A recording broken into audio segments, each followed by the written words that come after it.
जुगाड़ू ससुराल की देसी खेती।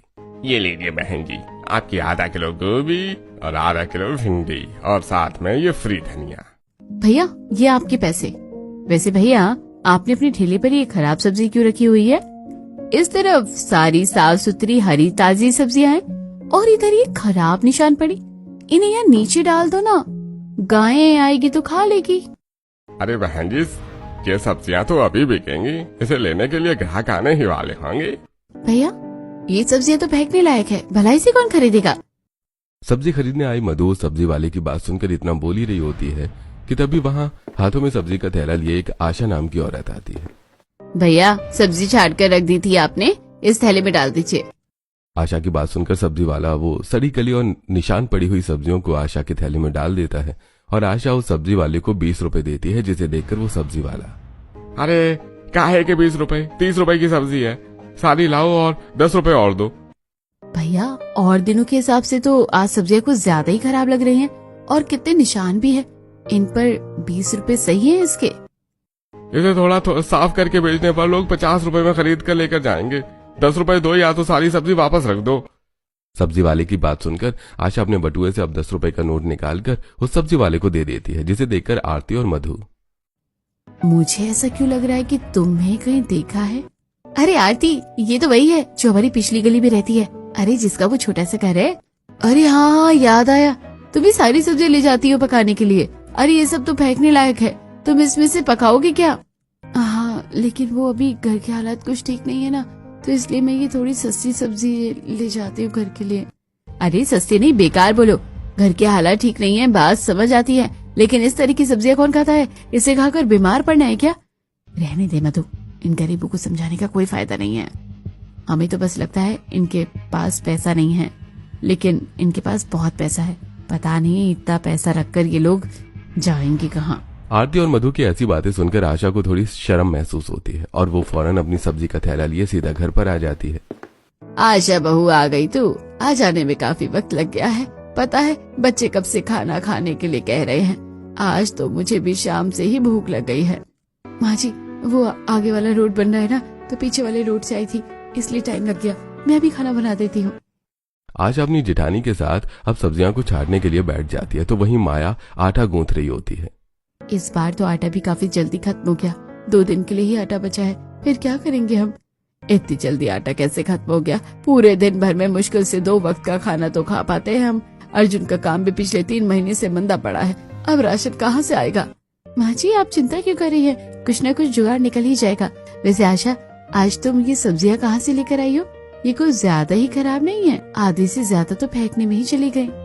क्या करूँ भाभी, सब्जी वाले के पास यही सब्जी बची थी और तो उसने सब्जी के भी 30 रुपए लिए। रत्ती भर तो सब्जी है, सब कैसे खाएंगे? अब हर बार की तरह इस बार भी सब्जी में पानी ही मिलाना होगा, तभी सबकी प्लेट में आधी आधी कटोरी सब्जी आएगी। सब्जी बनाते हुए संगीता ढेर सारा पानी डाल देती है, तो वहीं माया सभी घर वालों के लिए एक एक रोटी बना देती है। थोड़ी देर में अर्जुन आ जाता है और अब सभी एक साथ बैठकर खाना खाते हैं।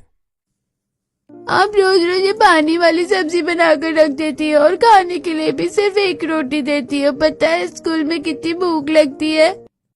मेरा तो रोज रोज ये खाना खा खाकर मन ऊब सा गया है। आखिरकार कब तक यही खाना मिलेगा हमारे शरीर को? ये सारी सब्जी से तो शरीर में रत्ती भर ताकत नहीं आती। इस उम्र में ही हाथ पैर दुखने लग गए हैं। ऐसे तो फिर मैं आगे क्या ही करूंगा? अनिल के जाने के बाद सब कुछ कितना बदल सा गया है। कितने अरमान लेकर हम इस शहर में आए थे, सोचा था गांव से बाहर आए हैं, एक नई जिंदगी शुरू करेंगे। सब कुछ बेचकर गांव में हमने शहर में छोटा सा घर लिया, लेकिन कुछ महीनों में सब कुछ बदल गया। गांव की जमीन को बेचकर पूरा परिवार 8 महीने पहले ही गांव से शहर आया था। कुछ ही हफ्तों में इन सबकी जिंदगी धीरे धीरे सुधरने लगी थी, लेकिन एक रोड एक्सीडेंट में उर्मिला के बड़े बेटे अनिल की मृत्यु हो जाती है, जिसके बाद घर के हालात ऐसे बिगड़ते हैं कि अभी तक ये पूरा परिवार खुद को संभाल नहीं पाता। सभी आंखों में पानी लिए खाना खा ही रहे होते हैं कि तभी सबको पड़ोस के घर से अच्छी खुशबू आने लगती है।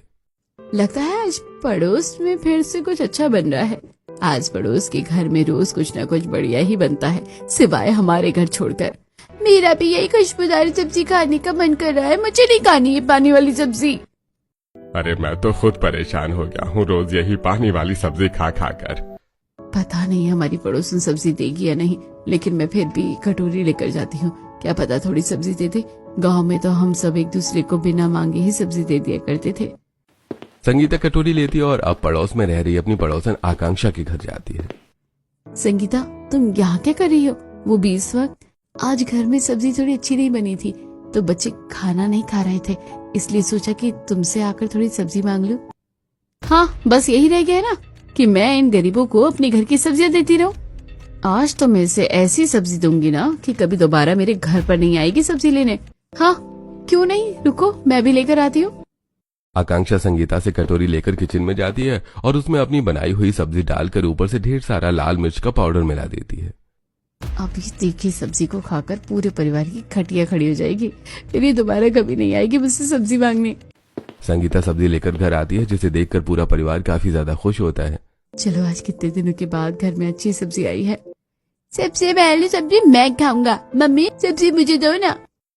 संगीता थोड़ी थोड़ी सब्जी सभी की प्लेट में डाल देती है और अब सब जैसे ही सब्जी का पहला निवाला खाते हैं तो मिर्च के मारे उन सबका मुंह जलने लगता है। अरे हे भगवान, अरे सब्जी में कितनी मिर्ची डाल दी है इन लोगों ने, इतनी तीखी मिर्ची खाते हैं क्या ये? मम्मी जल्दी से पानी दो ना, बहुत मिर्ची लग रही है, बहुत तीखी सब्जी है ये।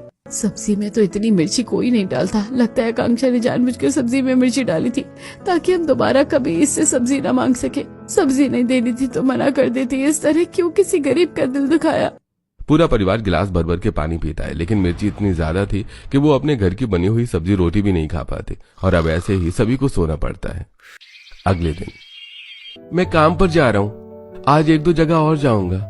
अरे कब तक इतनी सी तनख्वाह में घर चलेगा, और सच कहूँ तो घर चल भी नहीं कहाँ पा रहा है। मैं आपके लिए रात की रोटी सब्जी बांध देती हूँ, थोड़ी सी रखी हुई है, बाकी का मैंने बच्चों को दे दिया था।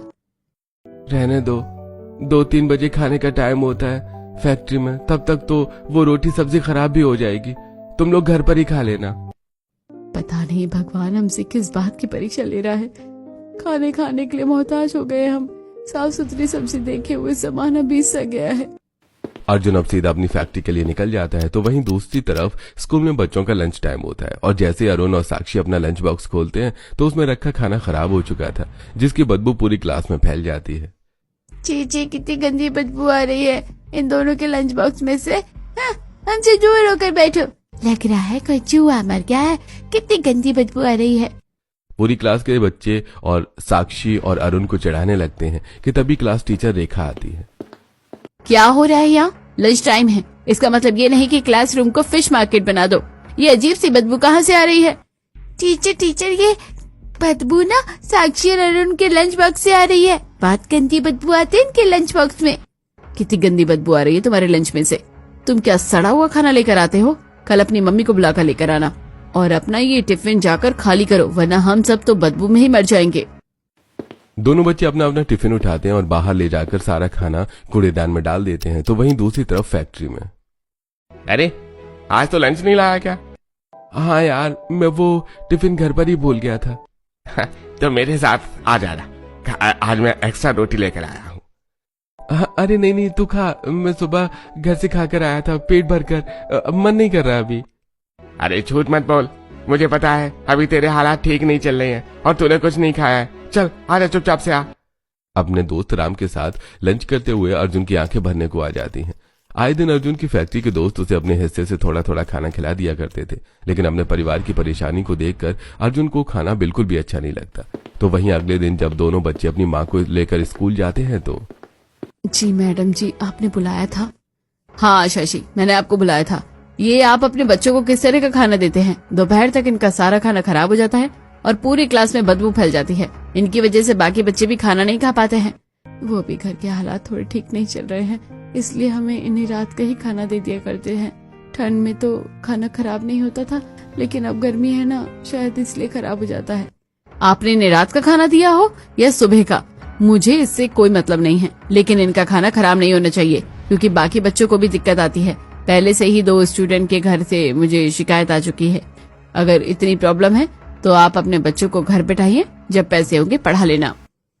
टीचर की ऐसी बातें सुनकर संगीता और आशा को काफी ज्यादा शर्मिंदगी महसूस होती है और अब वो लोग बच्चों को लेकर सीधा घर आ जाते हैं। क्या हुआ भाभी, हम जब से स्कूल से निकले हैं आप पूरे रात से चुप थी। टीचर की बातों को ज्यादा देर तक मत सोचिए। लेकिन आशा कहे तो वो टीचर बिल्कुल ठीक रही है ना। कब तक हम ऐसे हालातों से गुजरते रहेंगे? बिना सब्जी के हम लोगों को ठीक से पोषण भी नहीं मिल पा रहा है। बच्चे भी पहले से कितने दुबले पतले हो गए हैं। इसलिए मैंने सोचा है कि अब मैं भी कोई काम करूंगी और घर के हालातों को ठीक करूंगी। लेकिन भाभी, अभी आपकी तबीयत ठीक नहीं है। भैया के हादसे से आप अभी तक ठीक से उभरी भी नहीं हैं। रात भर सोती रहती हैं। लेकिन हम में से किसी न किसी को तो काम करना ही होगा। तुम घर पर रहकर माँ जी और बच्चों को संभालो, मैं बाहर जाकर काम ढूंढती हूँ। संगीता अब आसपास में घर की साफ सफाई का काम ढूंढना शुरू कर देती है और जल्दी एक फ्लैट में संगीता को काम मिल जाता है। ऐसे ही अब 1 से 2 हफ्ते गुजर जाते हैं। संगीता, आज तुम पापा जी का खाना टिफिन में पैक कर देना और मैं तुम्हें जो एड्रेस दूंगी ना, वहाँ जाकर तुम्हें देना होगा। थोड़ा ज्यादा काम है तो वो खाने पर नहीं आ सकेंगे। ठीक है मालकिन। खाना खाकर संगीता अब उसे एक टिफिन में पैक कर देती है और अपनी मालकिन के दिए हुए एड्रेस पर संगीता जब टिफिन लेकर पहुंचती है तो देखती है कि उसकी मालकिन का ससुर महेंद्र शहर में एक जमीन पर फार्मिंग का काम कर रहा है, जहां आसपास सारी तरह की हरी हरी ताजी सब्जियां हैं। ये देखकर संगीता, ये क्या शहर में भी लोग खेती करते हैं? और मेरी मालकिन के ससुर तो इतने पढ़े लिखे हैं लेकिन फिर भी ये खेती कर रहे हैं। आसपास कितनी सारी हरी सब्जियां हैं। मन तो कर रहा है सभी को तोड़कर घर ले जाओ। अरे संगीता, आ गई तुम? लाओ जल्दी से खाना दे दो, बड़ी जोरों की भूख लग रही है। बड़े मालिक, अगर आप बुरा ना माने तो एक बात पूछूं? ये खेती वगैरह तो हम गांव में करते हैं, लेकिन आप शहर में क्यों कर रहे हैं? और आप तो इतने पढ़े लिखे आदमी हैं, आपको ये छोटा काम शोभा थोड़ी ना देता है। अरे संगीता, खेती करना कोई छोटा काम नहीं होता। खेती करने वालों की बदौलत ही तो आज हम खाना खा पा रहे हैं। मैं भी गांव से ही हूँ और मैंने तो सोच रखा था कि जब मेरे रिटायरमेंट की उम्र हो जाएगी तब मैं शहर में ही कोई जमीन लेकर खेती करूंगा। और देखो यहाँ आसपास कितनी सारी सब्जियां हैं। ये सब मैंने अपने हाथों से उगाई हैं। घर में जो सब्जियां बनती है ना, वो सब यहीं से जाती हैं। महेंद्र की बात सुनकर संगीता को काफी हैरानी होती है और अब महेंद्र के खाना खाने के बाद संगीता टिफिन लेकर घर आ जाती है। और जब रात में संगीता खाना बनाकर निकल रही होती है तो सब्जी काफी बच गई है तो तुम इसे घर ले जाओ। आज सब्जी मत बनाना, यही खा लेना तुम लोग। अपनी मालकिन के कहने पर संगीता सब्जी लेकर सीधा घर आ जाती है और जब पूरा परिवार आज काफी समय के बाद ताजी हरी सब्जी खाता है तो ये सब्जी तो काफी ज्यादा टेस्टी है। ये सच में आपने बनाई है? हाँ भाभी, सब्जी सच में ज्यादा बढ़िया बनी है। कौन सा मसाला डाला है आपने इसमें?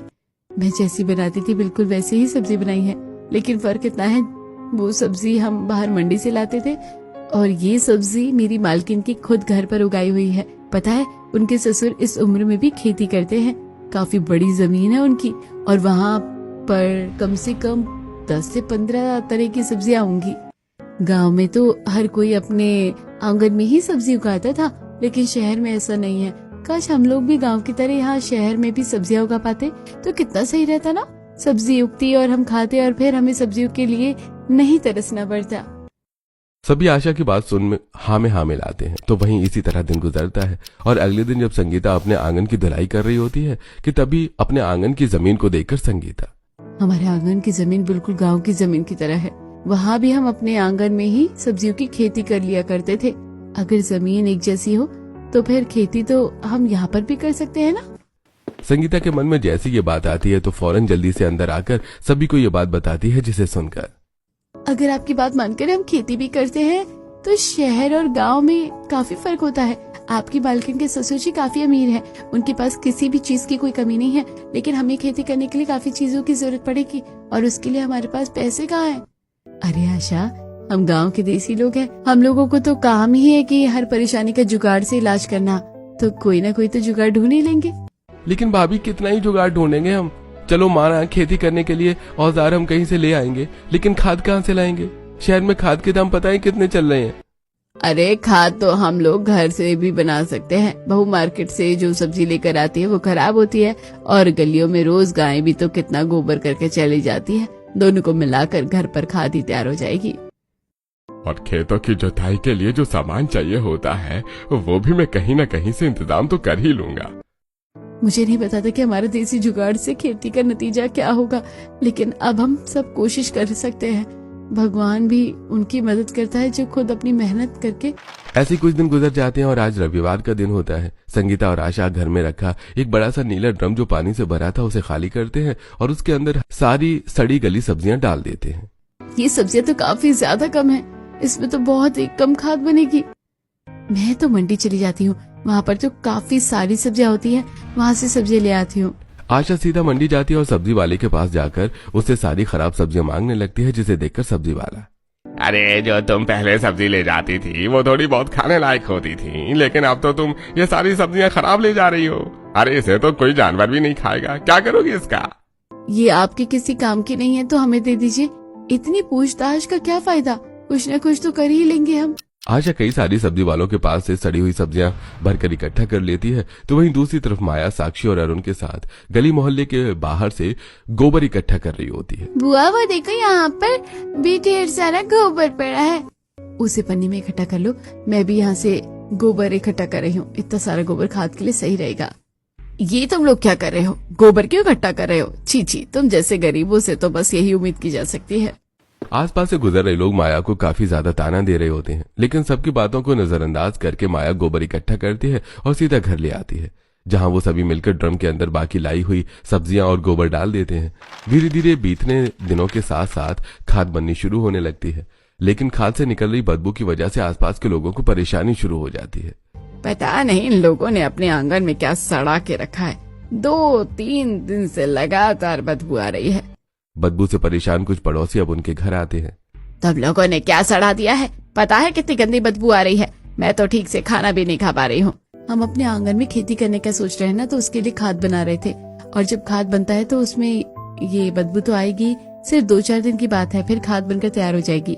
तुम्हारी खाद बनने के चक्कर में हम लोगों का तो दम ही घुट रहा है। आसपास के पड़ोसियों को इतना भड़कता देखकर संगीता और आशा के पास अब कोई रास्ता नहीं बचता और अब वो इस ड्रम को ले जाकर घर के अंदर रख देते हैं। बहू, हमने खाद बनने के लिए तो रख दी है और कुछ दिनों में वो बन जाएगी, लेकिन सब्जियों के बीज का क्या करें, वो कहाँ से लेकर आएंगे हम लोग? माँ, भाभी जो सस्ती मंडी से सब्जियां लेकर आती है उसमें से कई सारी सब्जियां काफी पकी होती है, हम उनके बीज निकाल कर रख लेंगे और वही खाद में डाल देंगे। अरे वाह माया, तुम्हारा दिमाग तो बिल्कुल किसान की तरह काम कर रहा है। देखा माँ जी, मैंने कहा था ना कि हमारा देसी परिवार जुगाड़ करके खेती कर लेगा। इस तरह 2-4 दिन गुजरते हैं और अब खाद बनकर पूरी तरह से तैयार हो जाती है, जिसे देखकर मिथिलेश और अर्जुन दोनों आंगन में जुताई का काम शुरू कर देते हैं। मुझे भी जुताई करनी है आप लोगों की तरह, मुझे दो ना हल। अरे जब आप बड़े हो जाओगे ना तब करना, ये हल काफी भारी है, मुझसे खुद नहीं उठ रहा, आप कैसे उठाओगे? पापा जी दे दीजिए इसे, वरना यही जमीन पर लेट के जिद करने लगेगा।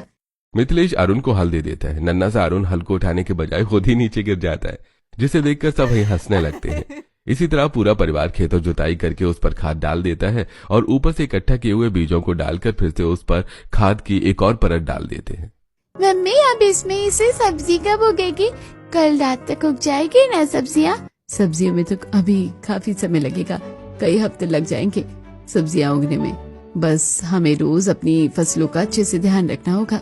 अब समय यूं ही गुजरता रहता है। पूरे मोहल्ले भर में यही एक ऐसा परिवार था जो अपने आंगन में सब्जियों की खेती कर रहा था, जिसे देखकर आसपास रह रहे कई सारे अमीर लोग उनका काफी मजाक उड़ाते हैं।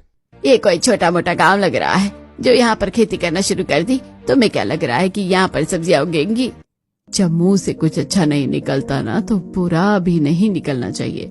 जब भी मुंह खोलती हो हमेशा बुरी बोलती हो। राहु केतु के काल में पैदा हुई थी क्या तुम? उर्मिला की ऐसी बातें सुनकर मनोरमा का मुंह बंद हो जाता है और अब ऐसे ही समय गुजरता रहता है। माया अपने आंगन में उगी हुई सब्जियों के साइड में लकड़ियों से एक स्टैंड बनाकर हल्की हल्की जमीन से निकल रही सब्जियों की बेल को उस पर टांगने लगती है, जिसे देखकर संगीता, ये क्या कर रही हो तुम? लौकी तोरी जैसी सब्जियों के तो बेल होते हैं ना, तो मैंने उनको छोटी छोटी उगी बेलों को इन लकड़ियों के सहारे टांग दिया है। अब ये सारी सब्जियां आराम से बेल पर उग जाएंगी और हमारे पास फिर से और सब्जियों की खेती के लिए थोड़ी जगह बच जाएगी। ये तो मैंने सोचा ही नहीं, ये सारी सब्जियां तो आराम से बेल पर उग जाएंगी तो हमारे पास काफी सारी जमीन बचेगी, उस पर हम और भी सब्जियों की खेती कर सकते हैं। अब धीरे धीरे दिन गुजरने लगते हैं। गांव की तरह ही शहर में खेती करने की वजह से खेत के आसपास हर वक्त काफी सारे कौवे उड़ते आते रहते थे, जिसे देखकर पड़ोस के बच्चे काफी डरते हैं। रोहन बेटा, क्या हुआ तुम्हें? आजकल तुम घर में ही खेलते हो, बाहर जाकर खेलो ना। हम बाहर नहीं जाएंगे, पता है वो पड़ोस वाली आंटी है ना, उनके घर के आसपास ढेर सारे कौवे रहते हैं, मुझे उनसे बहुत डर लगता है। बेटा तो मैं खुद कौओं की आवाज से परेशान हो चुकी हूँ, आज तो इन लोगों से बात करनी ही पड़ेगी। रोज रोज कौओं की आवाज से आस पड़ोस के लोग काफी परेशान हो जाते हैं जिसे देखकर। अरे मैं भी कब तक आपके बाहर लाठी लेकर बैठा रहूं? अरे इधर से कौवे भगाता हूं तो उधर से आ जाते हैं। तो पापा हम लोग एक बिजू का बना देते हैं ना, उस खेत के बीच खड़ा कर देंगे, उससे कोई भी कौवा नहीं आएगा। अर्जुन बड़े से 2 डंडे लेकर आता है और उन्हें आपस में रस्सी की मदद से जोड़ देता है और डंडे के एक हिस्से पर मटका लगाकर पूरे हिस्से को बोरे से ढक देता है, जो अब बिल्कुल एक इंसान की तरह लग रहा होता है।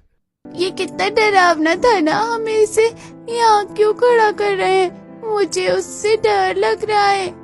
अरे बेटा ये असली का थोड़ी ना है, इसे बिज्जू का कहते हैं। गांव में लोग अक्सर इसे खेत में खड़ा कर देते हैं, इससे कोई भी पक्षी वगैरह हमारे खेतों में नहीं आते।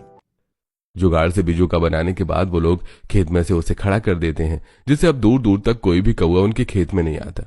इसी तरह समय गुजरता रहता है। उर्मिला आज बाहर गली में इधर से उधर टहल रही होती है कि तभी उसे कई लोगों के घरों के बाहर गमले दिखाई देते हैं, जिसमें काफी सारे अलग अलग तरह के पौधे और सुंदर सुंदर फूल उगे हुए होते हैं। इन गमलों को देखकर याद आया, घर में 3-4 पानी के गैलन रखे हुए हैं, अगर उन्हें काट कर उसमें खाद मिट्टी भर दी जाए तो उसमें भी सब्जियां उग सकती हैं। जितनी ज्यादा सब्जियां होंगी उतना ज्यादा फायदा होगा। उर्मिला घर आकर सारी बात अपनी बहू और बेटी को बताती है, जिसे सुनकर अब वो घर में रखे गैलन को चाकू की मदद से बीच हिस्से से काट लेते हैं, जिनमें वो खाद मिट्टी डालकर जोतने लगते हैं। माँ इसमें से भी सब्जियां निकलेंगी ना? हाँ अरुण बेटा, इसमें से भी सब्जियां निकलेंगी। वक्त गुजरता रहता है, हल्की हल्की बेलपत्ती से अब छोटी छोटी सब्जियां निकलनी शुरू हो जाती हैं, लेकिन धीरे धीरे उनमें कीड़े भी लगने लगते हैं, जिसे देख मिथिलेश। अरे किसान तो सब्जियों की खेती पर कीटनाशक दवाई डाल देते हैं, जिससे सारे कीड़े मर जाते हैं और सब्जियों को भी नुकसान नहीं होता, लेकिन कीटनाशक दवाई तो काफी महंगी आती है, हम लोग कैसे लेंगे? तनख्वाह आने में भी अभी समय है, अगर उसका इंतजार किया तो सारी सब्जियों की फसल खराब हो जाएगी। भाभी जो पैसे लेकर आई थी ना वो भी राशन में खत्म हो गए, अब क्या करें? जब मैं छोटी थी तो मेरे बाबा के दोस्त घर पर आते थे, वो अक्सर अपने खेतों में कीटनाशक दवाई डालने के बजाय नीम का तेल डाला करते थे। अगर हम भी वही डाले तो? नीम का तेल कीड़े मकोड़ों के लिए जहर की तरह काम करता है। एक बार डालकर देखने में क्या बुराई है? घर के पास ही नीम का पेड़ है, वहाँ से मैं नीम तोड़ कर ले आऊंगी। आशा पास के ही नीम के पेड़ से ढेर सारी नीम की पत्तियां तोड़कर ले आती है, जिनका इस्तेमाल करके अब वो घर में ही नीम का तेल बनाती है और उन्हें फसलों पर छिड़क देती है, जिससे धीरे धीरे करके सारे कीड़े मकोड़े मर जाते हैं और उनकी फसल खराब होने से बच जाती है। इसी तरह समय गुजरता है और अब सामने पड़ोस में रहने वाले संजय के परिवार में आज कुछ डीलर आए होते हैं। तो सर कैसा लगा आपको हमारा घर? वैसे तो इसकी मार्केट वैल्यू 2 से 3 करोड़ रुपए है, लेकिन मैं आपको इसे सिर्फ 1.5 करोड़ में बेच रहा हूँ। देखिए वो तो ठीक है, लेकिन ये सामने क्या हो रहा है? यहाँ से सामने का व्यू कितना बेकार है। हम जिन कस्टमर को ये घर देंगे, अगर उन्हें व्यू पसंद नहीं आया तो? अरे ये तो बेचारे गरीब लोग हैं, थोड़े बहुत आंगन में खेती कर रहे हैं, भला इनसे क्या दिक्कत हो सकती है? अब देखिए, रहने वालों को दिक्कत हो सकती है, हम अभी कुछ नहीं कह सकते, कल तक आपको बता देंगे हमें घर लेना है या नहीं। इस गरीब देसी परिवार की खेती की वजह से संजय की करोड़ों की डील चली जाती है, जिससे गुस्सा होकर संजय इस गरीब परिवार के घर आकर उनसे लड़ना शुरू कर देता है। अरे देखिए, तुम लोगों की वजह से मेरा इतना बड़ा नुकसान हो गया, इतनी मुश्किल से एक अच्छा क्लाइंट मेरे हाथ लगा था, अब मेरे नुकसान की भरपाई कौन करेगा? तुम लोग? भाई साहब हम तो अपने घर के आंगन में खेती कर रहे हैं ना, तो इससे भला आपको क्या दिक्कत हो सकती है? अभी तो हमारी फसल ठीक से उगी भी नहीं है और आप लोगों को इतनी दिक्कत हो रही है। क्या सारी दिक्कत हम गरीबों से ही है? अब देखिए, और लोगों का मुझे पता नहीं है, लेकिन हाँ मुझे तो तुम लोगों से है। पता नहीं क्या समझते हो तुम लोग अपने आप को।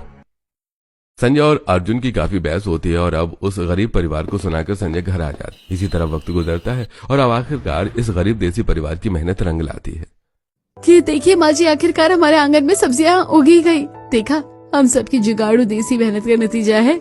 मैं तो आज इन सभी सब्जियों से काफी कुछ बनाने वाली हूँ। मैं तो बेताब हूँ अपने आंगन की उगी हुई सब्जियों को खाने के लिए। आज कई महीनों बाद हमारे घर में कुछ अच्छा बनेगा। सभी अपने आंगन में से थोड़ी थोड़ी अलग अलग तरह की सब्जियां तोड़ लेते हैं और जब दोनों बहुएं मिलकर अपने आंगन में उगी हुई सब्जियों को पकाती हैं, तो पूरे घर में उन हरी ताजी सब्जियों की खुशबू फैलने लगती है। मजा आ गया खाकर। मैं तो खुशबू से ही पहचान गई थी कि इस बार सब्जी तो काफी बढ़िया बनेगी। ये तो बिल्कुल वैसा ही स्वाद लग रहा है जैसा संगीता भाभी अपनी मालकिन के घर से सब्जियां लेकर आती है। अब जाकर लग रहा है इतने महीनों बाद में कुछ गया है पेट में। मैं तो सिर्फ सब्जी ही सब्जी खाऊंगा। इन सब्जी के सामने तो पनीर और चिकन भी फेल है। हाँ चाची और मम्मी, सब्जी सच में काफी टेस्टी बनी है। सभी लोग सब्जी की काफी ज्यादा तारीफ करते हैं। तो वहीं पड़ोस से कमलावती और मनोरमा नाम की दो औरतें अचानक उनके घर आ जाती हैं। अरे उर्मिला बहन, क्या बना रही हो ऐसा जो हमारे घर तक खुशबू आ रही है?